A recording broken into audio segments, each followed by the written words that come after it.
Hey, what's up, guys? I'm Adam from Lazy Guy DIY and Maker Media Co. And we are back with our panel here with Moss and friends. So Kelly and I are going to be our hosts tonight. We're going to run through an introduction of our friends here. We're going to start off here up top with Blake.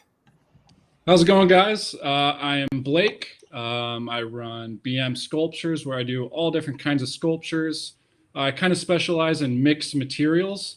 Anything from any kind of recycled thing to now kind of getting it into wood, and just really random stuff. A little bit about my past. I'm a professor. I guess I'm a retired professional baseball player. I played with the Toronto Blue Jays for 8 seasons.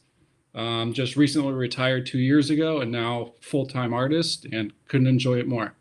From there, I guess we'll go on to Sam to my right or left. Either one works. Hi, I'm Sam. I'm from DIY Huntress. I do woodworking and content creation, and I love teaching people how to build stuff. I guess that's to me. I am Dave Hoffel. I am the owner and CEO of Endurance Technologies, and we have Moss Epoxies, which is how I got to meet all these wonderful people. And we also have an industrial division called Custom Polymer Design. But tonight I'm looking forward to just getting to know everybody and having a kind of fun conversation. Hello, I'm Tamar, and my Instagram and YouTube is 3x3 Custom, and I am a woodworker and a mother of 3 children, and that's pretty much my story. So now off to Adam. Hey guys, as I said, it's Adam from Lazy Guy DIY and Maker Media Co. I do little woodworking tool reviews, and with Maker Media Co, a little bit of help with influencers. So, and I'll be helping moderate tonight. So we'll go over to Annie. Hi, everybody. I am Annie from Annie's Art Studio. I am a resin artist. I like dabbling in all kinds of things. Multimedia artist. I love projects that have a ton of layers. I really love to complicate my life when I make my resin projects. And also a little bit backstory on me. I am a animator, 3D animator, environmental artist. I do a lot of visual effects and graphic design, and I know a lot about editing videos and things like that. So if you guys have those kind of questions, social media kind of specialist stuff.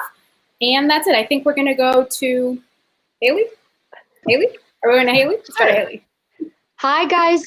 You probably remember me from last time. I'm Haley Nolan from Artist Haley Nolan on Instagram, and I just recently got laid off from my corporate job at Costa Sunglasses. I was the retail marketing coordinator for all of the United States, and now I am blessed with my own little art business, and needless to say, it's been taking off quite well, and thanks to basically everybody here in this panel. So I'm just happy to be here again and can't wait to chat. Ronnie? Hi guys, my name is Ronnie Langley. When I was in college, I was studying like IT technical writing, and I got a full-time job doing that and loved it. And then I was also doing art as a hobby, ended up transitioning from my hobby to a full-time job. And that was 2 years ago. Best decision of my life. And I've been running and owning a business ever since. I do my own social media with content creation and have like 2 million followers on TikTok, which happened kind of by accident. But yeah, I'm going to introduce Kelly. Hey there, guys. My name is Kelly Johnson, and I am the content creation specialist for Moss Epoxies. I am a multimedia artist who loves to work with resin and loves to work with all types of mediums. And I am so excited to help host tonight along with Adam. We're going to ask some really cool questions. And we have our first question already. And this one is going to be for Mr. Blake up top. This one is, what project did you enjoy creating the most? Nice. So it's a tough one, but I love when I get projects where I have free range to do anything I want. A lot of these projects, especially when you work with different companies, they have a million different inputs. Hey, it's got to be like this. It's got to be like this. So for me, I did a 10-foot tire sculpture 2 years ago, and it's made out of all recycled materials from the California coastline and landfill. It's basically this 10-foot kind of hero character hoisting up the earth, and the earth is basically in crumbles, kind of symbolizing us kind of self-destructing our own planet with unsafe recycling practices. So just a very meaningful sculpture for me, something I love to have full control over. I got to do exactly what I wanted, and I couldn't be happy with how it turned out. And that's definitely my favorite one to this date. Awesome. Thanks, Blake. Next question goes to our own DIY huntress, Sam, up there. So, Sam, we know you wear a lot of hats, you do a lot of things. And the question we have is, what is the best way to manage your time? Okay, so for those who may not know me, I'm actually a full-time psychologist, and I do content creation and woodworking on the side. So my woodworking is my side hustle, and it does take a lot of balance, and that is really hard, but it's awesome at the same time. So my best advice is A, you can do everything you love. It is possible. And B, just kind of go in with a game plan. I actually still physically have a paper planner that I write every single thing down in. And yes, paper planners all day. And I'm really realistic about timelines. Like if I know that I can only handle 2 projects a month and the content creation on top of my full-time job, then that's what I do. And I try to do it the best that I can. And I try not to overreach. Some months are easier than others, but just being realistic about your time and setting some solid deadlines is really important. And hi to everyone in the chat. And yes, shout out to Long Island. That's awesome. So I also love how you said that you know your limits. So if it's 2 projects every so often, that's awesome. I tend to overbook myself sometimes, so it's good to keep in mind. So our next question is going to Mr. Dave up top. Dave, if you were an artist or maker, how would you streamline the business and increase profits? Yeah, a great question. So since I'm not an artist, I can tell you that the talent that you guys all have is probably the #1 most important thing to keep in your stuff. So, being honest and being straightforward and keeping true to what you do as a project. But I think a lot of it has to do with organization and what you're trying to organize and where you're spending your time. The thing that I've learned as we grow our business is that we waste time doing things that we're just simply not good at. Whether that's your QuickBooks or trying to bill somebody or do something else, you could be creating a really cool piece of art and using that creativity and maybe paying somebody to do some of the stuff that you're just really not good at, and you don't provide any added value to that, right? It doesn't add value to you being an artist if you're sitting there hammering out invoices all night long. Pay somebody to do that and do the stuff that you love, and that shows who you are as an artist. But I'm really good at Excel sheets. Yeah. All right. Next question is for Tamar. I'll fist bump you. You got it? Yeah. Okay, Tamar. For someone who is starting out for YouTube, they're a new YouTuber, what sort of advice do you have for somebody starting their channel for the first time? All right. So the hardest thing for me to do in the beginning was press that publish button. That was just every ounce of courage I needed to press that button. So my best advice would be just go for it. Just do it.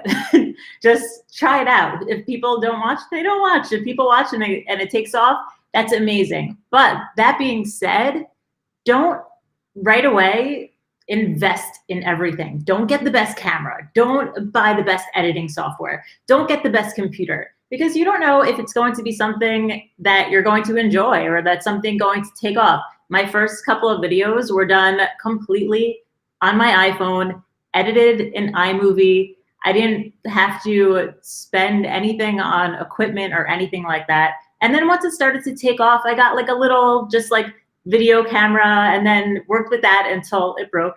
and then slowly as my channel started taking off, I started upgrading my equipment and investing more into my business once I was able to. So just go for it, but don't go all in right away. That's so smart. That's very good advice. And I'm one to like go to Michael's when I'm starting something completely new and buy like everything instead of just like doing a little test first to see how it goes. Love that advice.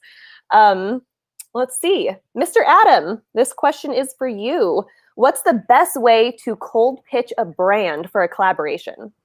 Okay, sort of a trick question, but you don't want to pitch everything in a DM. Never DM a brand with a whole written out thing. What you want to do is get a contact first and always find a person to talk to, because you don't know who you're talking to through social media or email. Get that person's name. Ask if there's a marketing department. Sorry, I have cats running around in the background. But if you talk to somebody on DM through Instagram, Twitter's always good too. Just ask them if there's a point of contact for working with social media.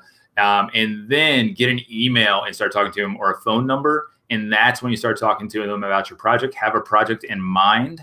Don't just say, hey, give me stuff. Hey, we want to work together. Have a plan in mind. And then once you get that contact, then start having that conversation with like, hey, I have this great thing. I'd love to use your product. This is how. And that is how you cold call. All right. It looks like it's me again. So Adam, that was a great thing to say. Okay. So Annie, how often do you recommend to post on TikTok? Okay. So I'm going to take this question and I'm going to sway it a little bit. So you want to be active. Your followers are following you for a reason. They want to see content, right? But sometimes it's really difficult to post something daily. I would say minimum 2 to 3 times a week. But on the days you kind of don't have like a good project or something put together, don't put like bullshit stuff. That's the thing that kills people, right? So work on your content, have good projects, post content that really matters with your channel, things that make sense, and put time into it. But I would say 2 to 3 times a week. If you can post every day, it's going to be to your benefit. If you can post more than once a day, it's hard though. It's a lot of content. So if it's your job and you can daily put a couple of videos and have a good schedule on, fantastic. But 2 to 3 times a week. But it's actually more important to concentrate on the content that you're actually putting out there. You can post once a week and get thousands and millions of followers, or you can post a bunch of small kind of crappy videos and get no followers. So it's kind of, you have to balance what you want to do. So right on. Thank you. So our next question is going to Haley. If someone wanted to start teaching resin classes, where would they begin? So I just recently, well, I say recently, with the past year, I've started teaching these classes. And what actually happened first was it was mostly in-person classes. I know that's a little different right now with COVID, but it was a local art museum that's kind of like all fundraiser based on that anyways. And I just went to a bunch of museums and little art areas and started walking in and shopping around, buying some whatever little things, and then get a contact, kind of like Adam said, and started building relationships with people within the art industry in my local town. Then I ended up just clicking with one, and I had 12 people in my class, and it was an in-person class, and it went really well. And then from there, you kind of just need to make sure that you're not spending a whole bunch of money on all these supplies for classes and then not have anyone to take the class. So right now, say you want to start a virtual workshop, you definitely need to make sure that you take some polls or see if there's anyone actually interested in your area and collect that data before you start. And I would say also Facebook groups are really good too. If you have a local maker group, Yes. I know in my area in Richmond, Virginia, we have a very active group, and you can pull those things together very easily from there, even if it's just virtual. So. Yes, virtual is the way to go right now. Honestly, you can even do one-on-one FaceTimes if you have someone that wants to do one class with you, just one person. Absolutely. Awesome. Like, Annie who does that? All right. Next question is for Ronnie. Ronnie, what is a good starting point if you want to become a full-time artist? Hi, guys. I would honestly argue that there's no perfect starting point for starting a business. When I started mine, I was taking 18 credit hours in college. I had a part-time job and a part-time unpaid internship. So I had like a ton of stuff going on. It was not a good time to be starting something new, but the best time to start is right now. And you are only wasting time and wasting potential by putting it off. No matter where you start, like if I start today and I'm not prepared, that's okay, because at least I'm pushing out content. At least I'm building towards something. if I put it off until the perfect time to start, until I feel like I have enough time to fully commit to it, until I feel like I have enough resources to fully commit to it, then I've wasted months of time where I could have at least been accumulating somewhat of a following, like getting better at niching down my art or like getting better at curating content. So I would argue that the right time to start is right now, and waiting is just doing yourself a disservice. All right. Great advice. All right. I'm jumping in here again. Kelly, how do you deal with artist block? Whew. Okay. So there's a lot of different ways that people deal with it. Everyone's going to be different.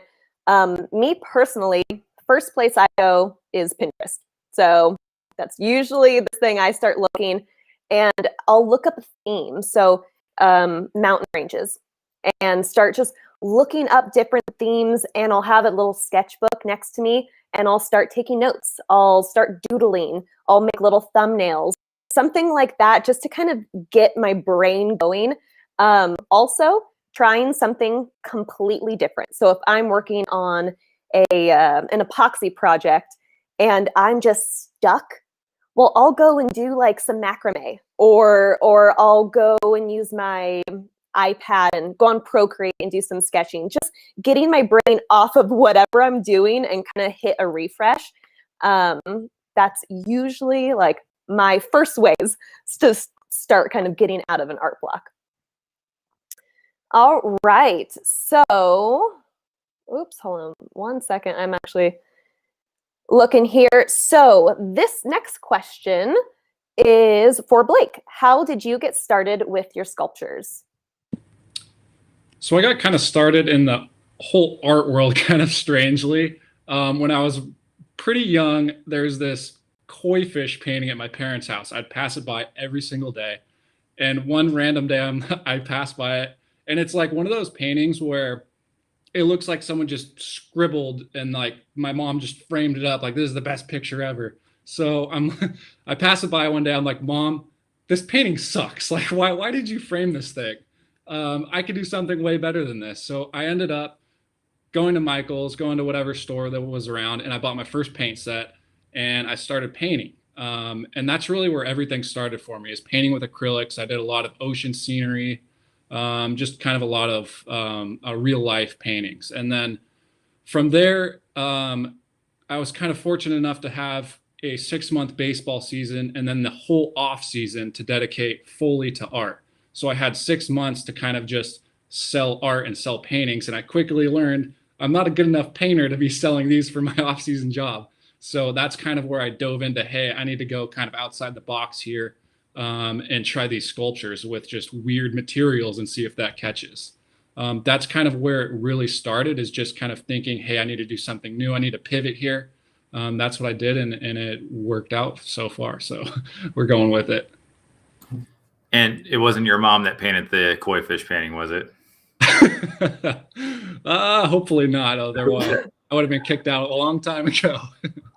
That's all right. All right, guys, I'm going to mention here real quick. I don't know if you all have noticed, but if you are on YouTube or Facebook, if you all go to the comment section, you can actually comment and ask us questions, and we'll pull questions from there as well. So make sure you go there. We can see everything that you all are writing right now. We wave when we see something come up. So some of the questions that we have coming through, it's going to be a two-parter about who teaches classes. So besides Sam, is anybody else in the New York area that teaches classes that's in this group? And you can raise your hand and shout and wave.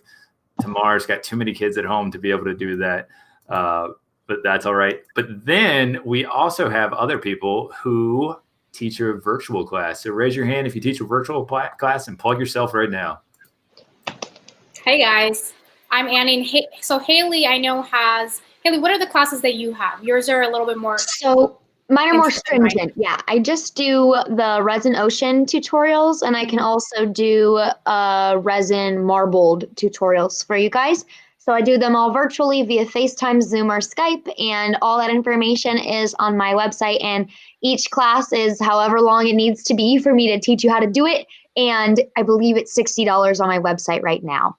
Cool. And then for me, I do them a little bit differently. You can DM me, and basically whatever you have questions about, any kind of art that I make. I get a lot of questions or people coming to me to tell them kind of how to start working in resin with whatever kind of resin art they want to do. All you have to do is DM me. I'll give you my prices, and I do them via Instagram video chat. So in the little messages of video chat, and I call you that way, and it's fantastic. So if you guys want to do that, I can help you with anything you want to do.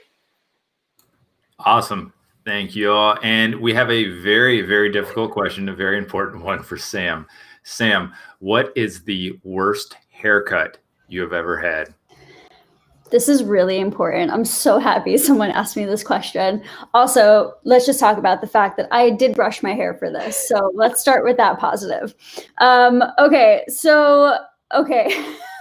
The worst haircut ever. This brings back memories, you guys.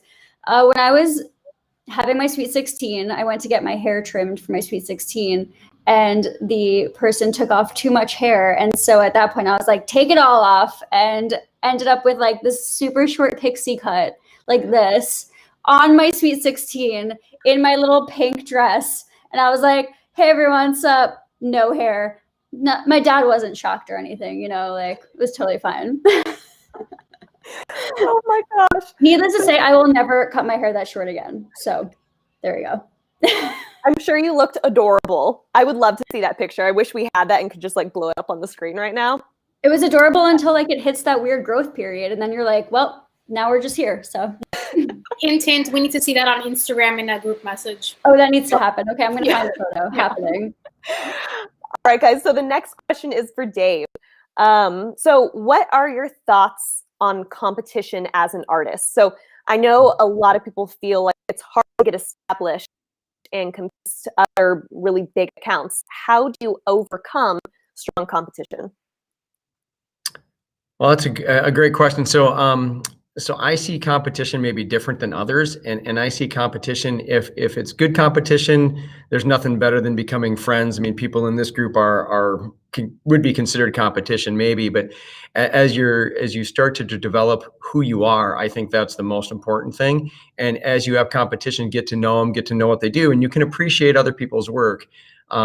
I think, at least in my world, the worst competition are the people that don't follow the rules, that break kind of the systems, and I don't know if the right word is cheat, but they cheat their way into it. The best competition are people that are really, really strong in their business, and they do things the right way, because we can always compete fairly, and people will just pick and choose maybe the art that they like better, not the one that's advertising or false advertising or trying to promote differently. So I would say that the idea would be to have just really strong concept of who you are and what you do, and don't be afraid of the big people, and make them your friends, and work as a team to grow your entire market. There's a huge market normally that will accept you. I love that. And especially for me as an artist, I look at these other talented artists and get inspired from them. It's like you want to work together with them. You don't want to, burn bridges. You don't want to have that numbers game, the comparing yourself and stuff like that. It's awesome to just work together. It's respect each other. Yeah, and I think you guys are all so different from my standpoint. I'm not on Instagram all day, but everybody's so different that, I might like something Sam does better than Kelly. It's just my taste. So you're not really competing for the same person, right? You're just competing to be as good as you can be, and getting you're broadening your reach by talking to other people and seeing what other fantastic opportunities are out there. Hey, I like that term, community over competition. I really am into that. I think that there's room for everybody to succeed in their own way and do something a little differently and be like awesome at it. And I am just like all about cheering each other on and knowing that we can all like win in our own ways. So yeah, that's the life I want. Perfect. All right, Tamar, we are hopping in our time machine. What is something that you know now that you wish you knew when you were first starting out? All right. I guess it takes a lot of time on the computer to do all of the work that I'm doing. So when I was in the beginning of all this, I had to make a decision. Am I going to be a woodworker who's going to sell furniture and going to sell products? Or am I going to do this whole social media thing? So deciding to do the whole social media thing, like most of my time is now like spent on the computer, when really what I want to be doing is out there in the shop building. So just know how much time it takes behind the scenes to actually get all this stuff done. The editing and the website, all the talking to brands and trying to figure out all this stuff. There's just so much back end work that just was not aware of really before it all started. And I mean, I'm happy doing what I'm doing. I think I made the total right decision, but I just didn't know that it was going to be, it's not even 50-50. Like there was way more time that I spend on the computer doing paperwork than I'm doing actual woodworking. So I guess that's just it. Hey, Tamar, have you ever read the book E-Myth? I have not.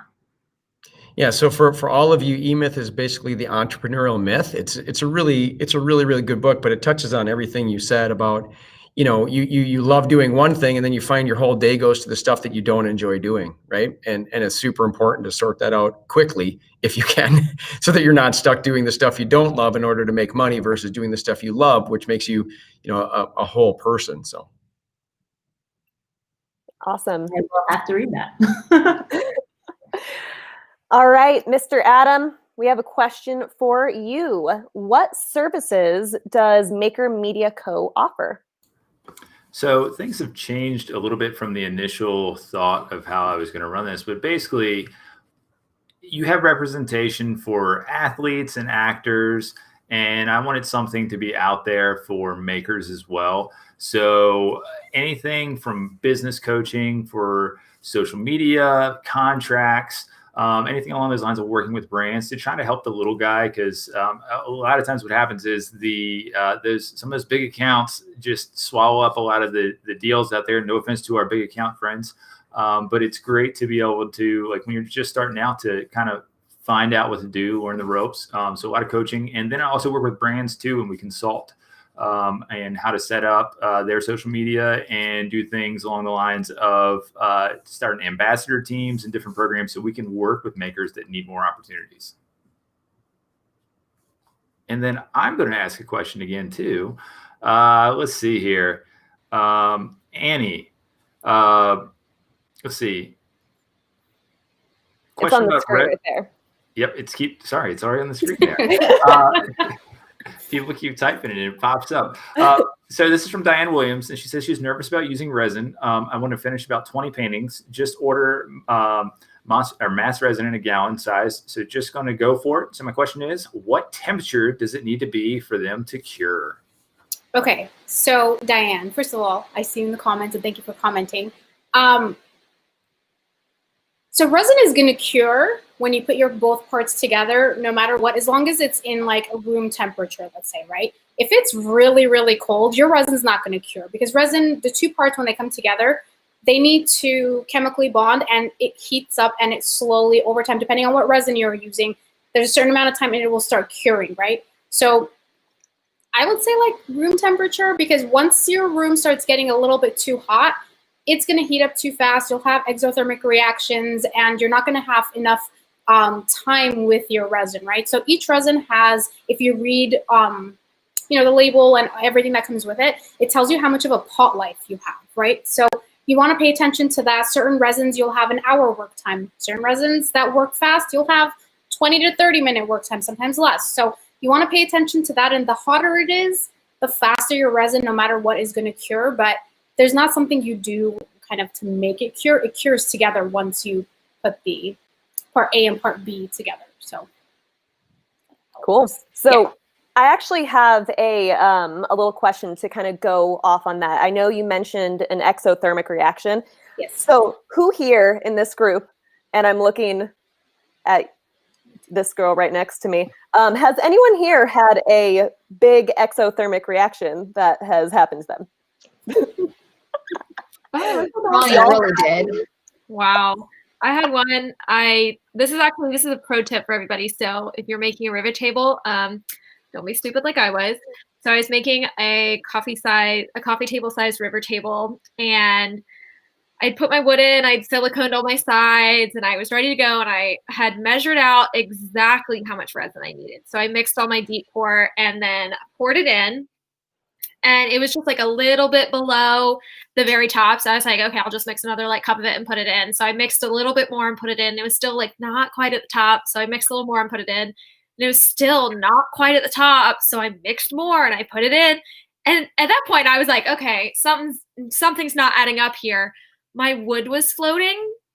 I hadn't remembered to weigh down my wood. So my wood was just floating up with my resin. I probably had, so this was with the old deep pour. Oh, little plug with the new deep pour. This wouldn't happen. You can pour the new deep pour up to, what is it, Dave? 3 inches? 3? Yeah, 3 inches. So this wouldn't happen. With the old one, I think it was like a ½ inch or an inch maybe. 1 inch. So I had at minimum 2 inches of volume under the wood, not even like above it or, oh my gosh. And so by the time I realized we had been sitting there mixing new resin for forever, like it was way too late to save the table. So we started scooping it out with buckets. And so we're like, it's sitting in these buckets and it's me and my friend Randall doing this together. And he just looks over, he goes, does it usually do that? And it is just rising of the bucket. And I was like, no, grab it. So we grabbed the buckets and literally just like sprinted outside and threw them into the parking lot because they were literally exploding. Oh my gosh. So yeah, pro tip, don't do that. Yeah. Noted. I will literally write that down. Do not do that. So, okay, I actually have a riveting YouTube question that just came up for Tamar. What are you drinking? It's a Corona hard seltzer in blackberry lime flavor, and it's delicious. Yum.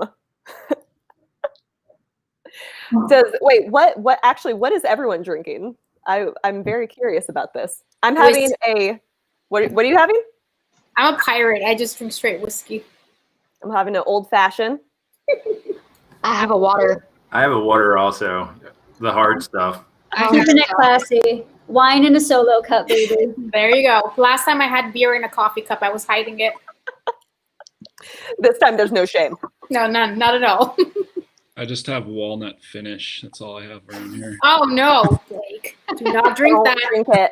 That's worse than an exothermic reaction. All right. We have a question for Haley. Haley, what did you really drink in that video from Moss? Oh, so this video on TikTok that Moss posted of me when we went up there for our maker meetup. We were in the big warehouse, and I like to stay hydrated. People thought it was pee, so the whole TikTok viral video was Haley drinking pee. So even on my personal page, or my art page, I was getting people from that video coming over to my video, like, what are you drinking in that bottle? And it was actually just Propel, but really concentrated, really thick, because I only had this much water. What's Propel? Oh, it's like a powder drink for electrolytes or something. No sugar. I don't know. Matt brought it in his little sack of snacks. Oh, that just all sounded so great. I love it. Going on to another great question, Miss Ronnie, this one is for you. What is your greatest accomplishment? Oh, that is a good question. Oh my goodness. I feel like I can't even rank them. There's so many things that I value as big milestones for me. So I think a lot of people would probably look at my social media and say that having over 100,000 on Instagram and over 2 million on TikTok would be this huge accomplishment. But I think that my personal biggest accomplishment was being able to transition over from just doing what I knew would sell to doing what I wanted to do, which I feel was a huge milestone. I think everybody would agree with me that having the freedom to explore the things that you're passionate about and not be in a position where it's oh, I need to make 80 coaster sets because that's what people want. And I don't know if they'll buy my other stuff, or I don't have enough demand to make other stuff for people to buy. So it was a huge milestone for me to be able to transition over from making what I knew would sell to making what I knew I was passionate about. And that's a scary transition. It's super That's scary. not easy. It's scary to put self boundaries on where it's like, okay, I'm not going to take commissions under, like $500. It's like, that's scary because you think I need to take up like every opportunity to make money, but you have to do it eventually. Everyone gets there, and it's a nice feeling. All right. Sort of transitioning into this one to Kelly. Kelly, what was your most rewarding experience in 2020? Whew. Okay. That is a very good one. So now, Moss isn't paying me to say this right now, but seriously, 2020 has been insane. I just feel so blessed that I was able to become the content creation specialist for Moss Epoxies. So that was just a huge thing because now I am like doing something I love every single day, and I'm getting paid for it. So like that's really cool. But also to kind of go off of that, so something that's really cool. I worked with Moss and we came up with this really cool epoxy resin kit. It's called the Tabletop Pro LTD. And it featured me on the bottle. But a part of the proceeds are going to the Crohn's and Colitis Foundation. So that's really important to me because I actually have Crohn's disease. So being a part of this whole like initiative to, bring awareness and also help an amazing foundation was really important. And that was just like an amazing experience for me. All right. So I'm going to ask another question. Thanks for asking me. Goodness, I'm all tongue-tied. Anyways, Blake, let's see. What you do is so unique. How did you learn how to do that? So mostly I do tire sculptures, a lot of recycled tires, and simply put, just trial and error. It took me so long to make my very first one. The first thing I had to do is learn how to cut a tire. So I basically got pulled over on the side of the road, picked up a car tire, and I threw every power tool I possibly had at this thing, and it would not cut. Long story short, car tires don't work. They're all steel reinforced. There's no way of cutting through them. If you use any kind of high rotary tool or cut-off saw, it'll just burn. So from there, I just kind of went and I learned, okay, bicycle tires I can cut. So honestly, it's just a lot of trial and error. And then the biggest thing with kind of sculptures is how do I attach these materials to make it look like this form? And that the school of YouTube is a great asset. I mean, I'm sure I've learned so much from all the makers here already because I suck at epoxy. So I'm super glad and humble and honored to be here because I don't know anything about epoxy, but YouTube is such a great platform to learn on. So unbelievably good. And you could learn about anything on there. And that's kind of how I learned how to sculpt something. And then I put what I learned myself from how to manipulate tires to basically just sculpting and carving the inner structure of these sculptures. So that's kind of the short version of how it happened. Awesome. I do nothing with bicycle tires or car tires, but I think I made a Mad Max outfit one time out of some tires. So next question comes from, I believe it was Chris. Let's see here. I believe it was from Christy. And Christy was asking about Amazon. And what Christy said was, how do we feel, and this is for the group, how do we feel about it as a social platform for linking products and sharing video reviews directly on Amazon? And before anybody jumps in on this, I will say that one of the new things that if you all don't know is that Amazon and brands that are on there are letting people actually put reviews up and put projects. So depending on what the relationship is with Amazon, like that's a good media for actually being able to put your content out there, and they get thousands and thousands of views. So with that said, how do you all feel about Amazon as like the next social platform? Somebody who's going, who's going? Haley, you go. Haley, you start. Okay, I'll go and then you go. Okay. So I think I looked at this question two different ways, honestly. that's something new to me, that you can leave reviews with the stuff that you create using the product. I think that's something that I now need to tap into. I don't think I've done that before. I've definitely left reviews on stuff like water bottles that have melted in the dishwasher and stuff like that I was mad about, but nothing that I've made with something. And then another part that I read into that was I link my products that I use for my artwork on my Instagram, on my website and stuff, so that people can easily shop them and understand exactly what I'm purchasing to use to make my sort of artwork. So that's actually beneficial. I mean, I think I get like 15 cents from it if you actually buy through the link, but it's something that's helpful for others and easy to find, and everyone has an Amazon. Annie?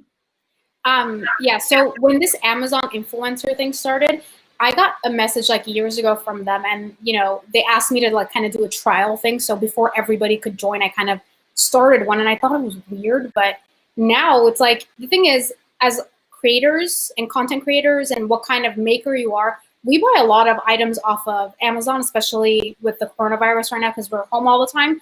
We need it like to be mailed to us, right? So the thing is like we get these products and sometimes it's like, oh crap, this is a crappy heat gun or something, right? And then I'll buy a different one. So for me, when people come to all of our channels, they come in, they're like, okay, well, they're the pros. We want to know what works good, right? So even if we don't get paid off of it, I think it's such a great thing, because if my followers can come and I can be like, okay, this is the exact 1 or 2 heat guns that I love. This is the tape that I love.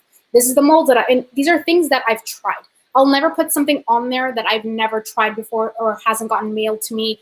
It's the specific exact item. And, if I'm going to help save time for somebody else and money so they don't buy a crappy product and they can buy the one that I got and I love, then why not? And if we get a couple cents off of each one, then hey, great, right? I didn't know, Adam, I didn't know about that new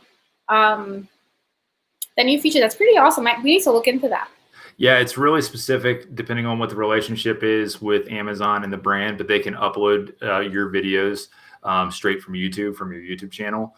But it depends on the brand relationship with Amazon. So many platforms. So many. And got to add another one. And the views are bigger there on Amazon than they are probably on YouTube. Really? Yep. Okay, I have to look into that. I'm gonna message you later so you can explain that to me a little bit more. Maybe we can do a video and explain it to kind of everybody else, kind of more detailed. I think that'd be kind of cool. I would also love to know that. Yes. Yeah. Yeah. Tutorial. So, let's see here. So we had a question, and I don't really see it anymore, but I know the question. This one's going to Sam. Where and how did you learn how to use tools? Which I think is a great question. Yeah, it's been a journey. So when I was a teenager, my dad would take me to job sites with him, and he taught me like the basics. So he taught me miter saw 101. He taught me how to use drills. He taught me how to like cut molding. And as I got back into learning more about tools and like rediscovering my love for woodworking, I taught myself a lot more. And I've been pretty much self-taught on most of the tools I have in my workshop now. And a lot of that is thanks to maker friends on YouTube that I learned a lot from, and also asking for help from my dad and advice from my dad, because he is like the coolest person I know. So I love that. I know nothing about like woodworking or anything like that. So whenever I have just like an odd thing that I need help with, I'm like, Dad, can you make this for me? Like, is that possible? Yeah, well, come on down to the YouTube channel, have lots of like fun intro to woodworking projects and like things. And I've been doing a Tool School 101 on my Instagram recently, just teaching the basics of power tools on the first Tuesday of every month. So if anybody's interested, check it out. I love that. All right. Thanks, Sam. All right, Dave, we're going to call the lawyers on this one. So we have a tough question for you. So the question is, Dave, can you talk about the safeties of resin? They said they're very new to it, and they've heard so many horror stories about the health issues, and just kind of talk about the safety of it, how safe it is to work with, and any sort of tips or tricks you want to add. Yeah, so I think in general terms, you should attempt to read the safety data sheet. It's extremely confusing, but the general statements are this is, wear gloves all the time. Don't splash it on yourself. If it gets on you, wipe it off before it cures. have your arms covered. I know a lot of people wear face masks. In our facility, our people that make the product don't wear face masks, but I know a lot of people don't like the smell of the fumes and the exposure while it's curing. Have a well ventilated area. I think there's pretty common cleanliness things that you should just be doing that are standard, but you should read the safety data sheet. I'd love to tell you that all the epoxies that we sell are the same, but they're not.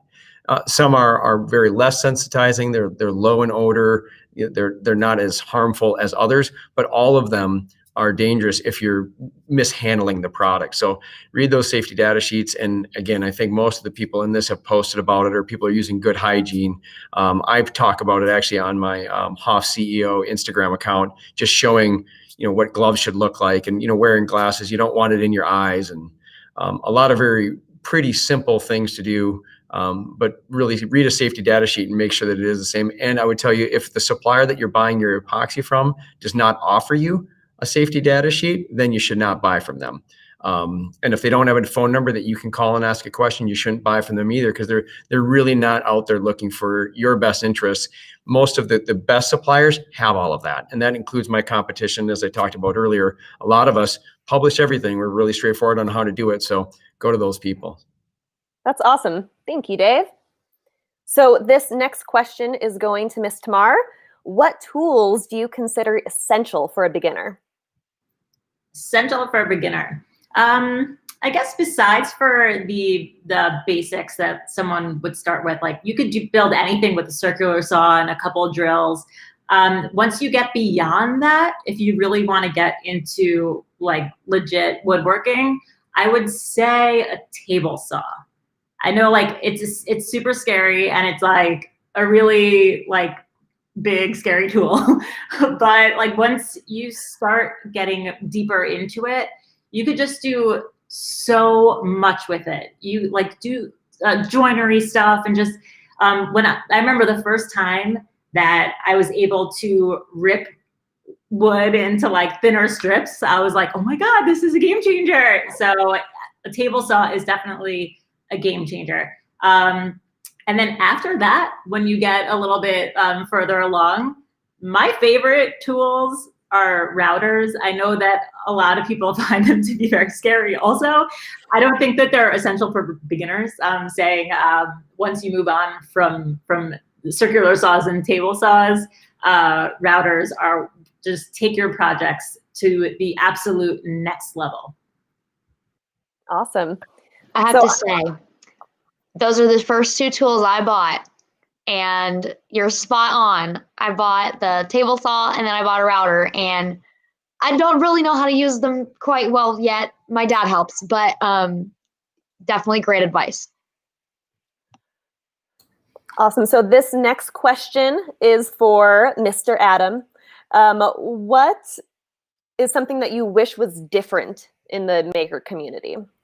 So I think it's much better depending on which community you're in, but and Dave kind of touched on it too about competition.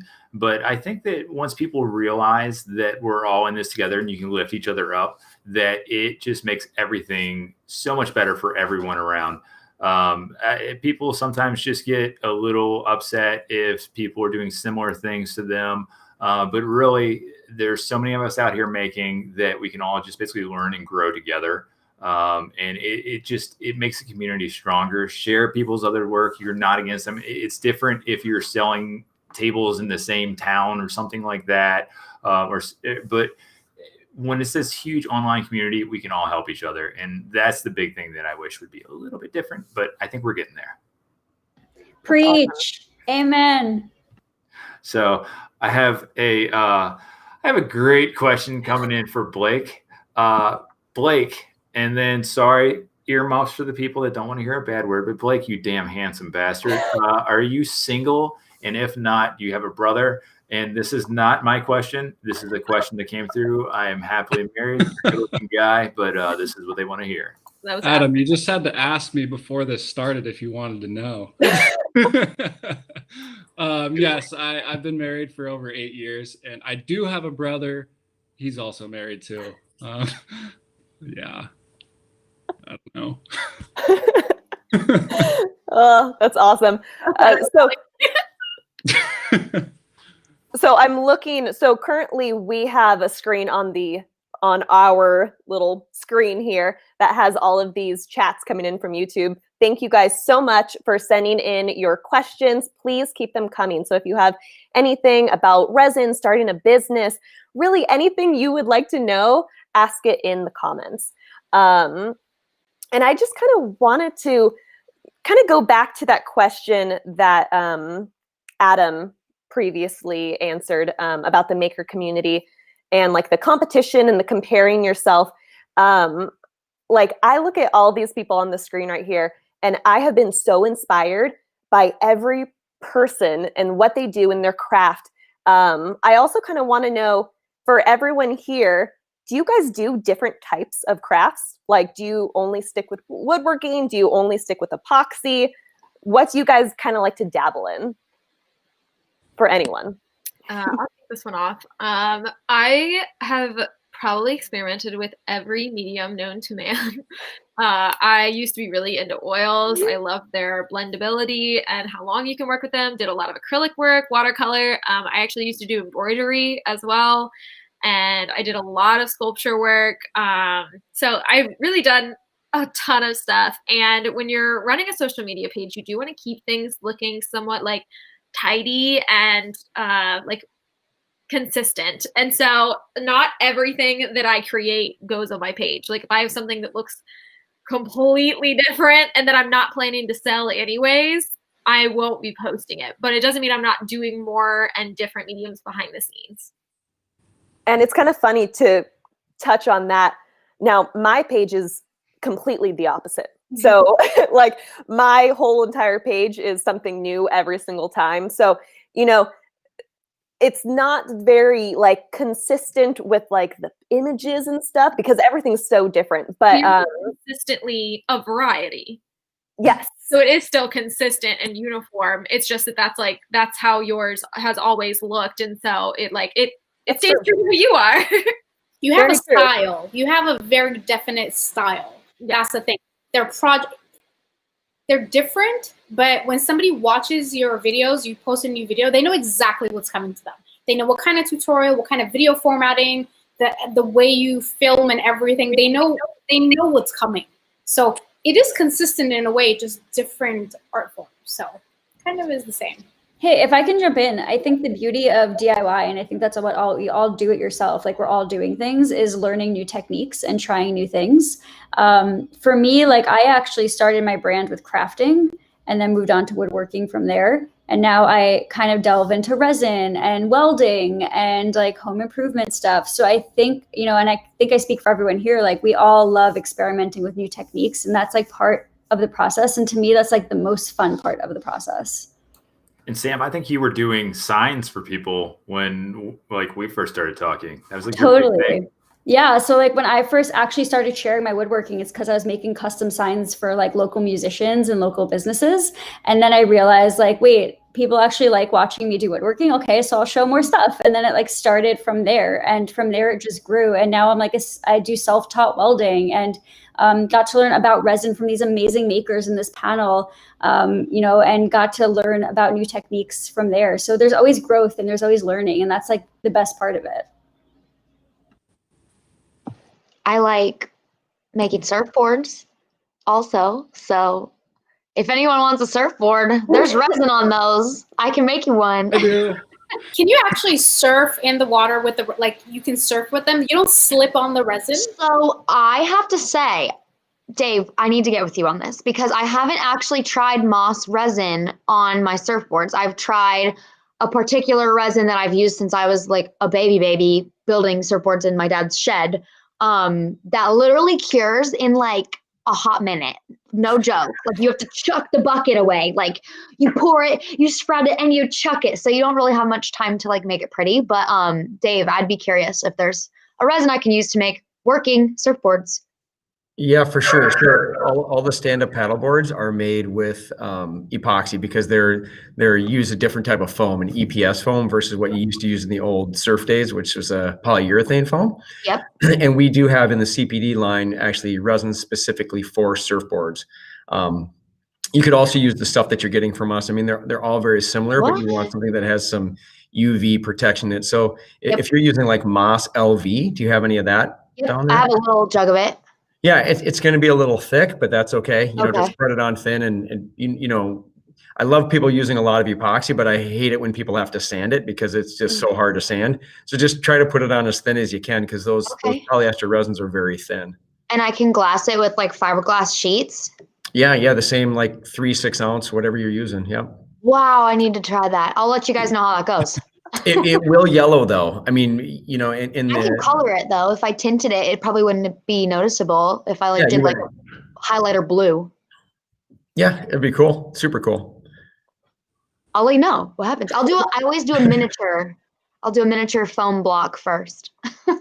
Yes, see, I love that. Always starting out with something small. I have to remind myself to do that when I'm doing something new. Like, okay, do a coaster size before going into something more extravagant. Oh, yeah. Yes, girl. Okay, so for my woodworking people in this group, do you guys do small things to test things out first? Or do you just like make a table? Like, is there a testing stage when it comes to creating?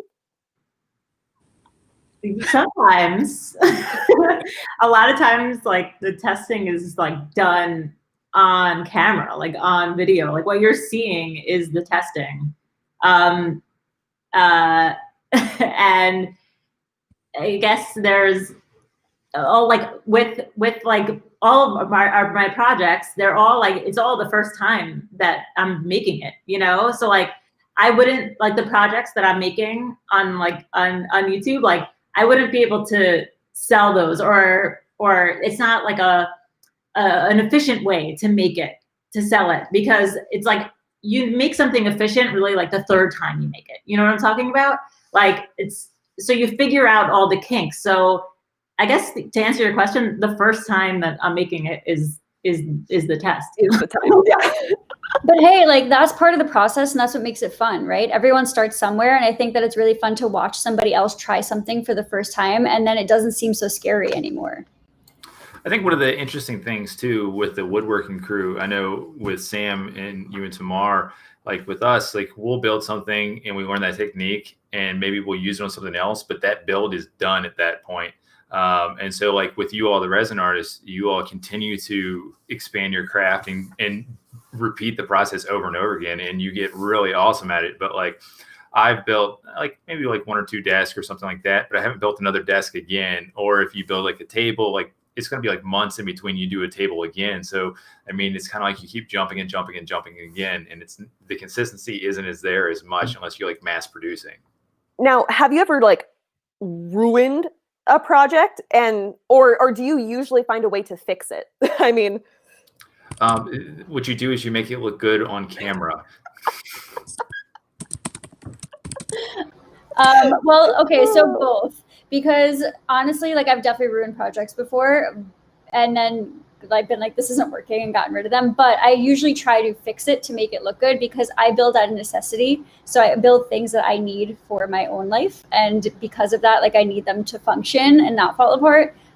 So I guess a little bit of both.